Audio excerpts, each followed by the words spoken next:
mga saging ko na alagang growers bed. Itong tinaniman ko ay halos bato. Oh.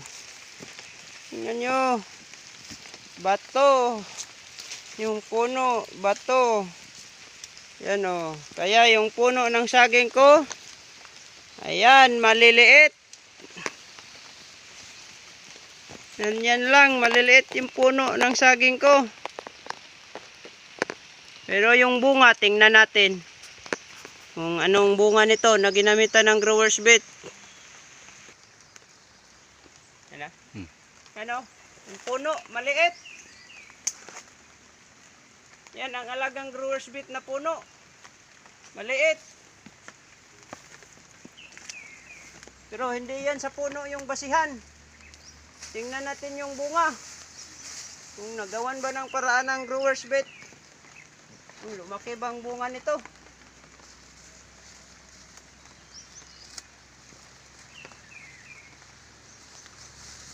Dala na to ng baging.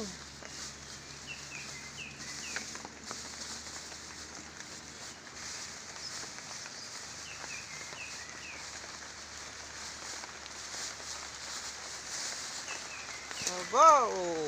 Bulit eh.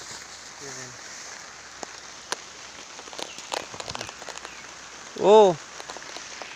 Tingnan nyo yung kanyang piling. Maliit yung puno, pero yung bunga ang lulusog. Kaya wala yan sa puno, nasa bunga. Oh. Goods na to. Ganito yung growers bed.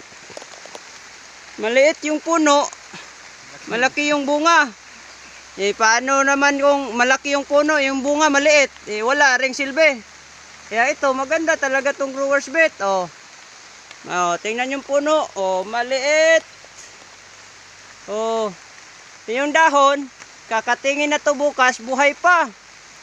Oh, alagang growers bed yan. Oh, maliit ang puno, malaki ang bunga. Kaya maganda ang growers bed.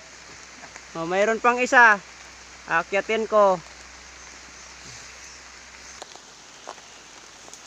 Cut na po. Oh. Kameraman, basa na sa uwan.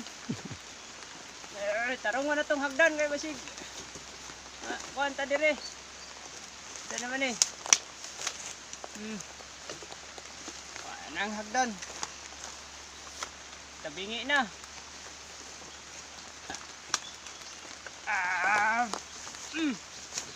Da.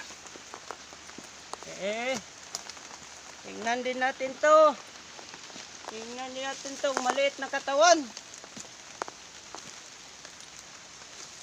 Uy. Oy. Si pusa, pinugay.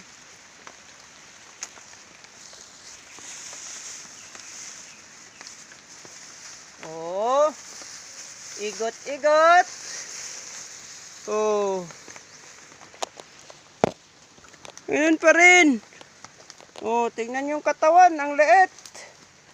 Tulad lang sa akin, maliit lang katawan. Oh. Yung dahon, oh, buhay pa. Yung bunga. Oh. Ang lulusog. Ganyan ang growers bed. Oh. Yan o pang hinihintay nyo.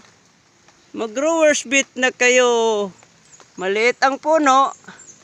Malalaki yung bunga. Oh. Hindi yung malaki ang puno, maliit ang bunga. Wala pa rin kita yun. Ito yung maganda. At yun lang. Uwi na kami kasi umulan.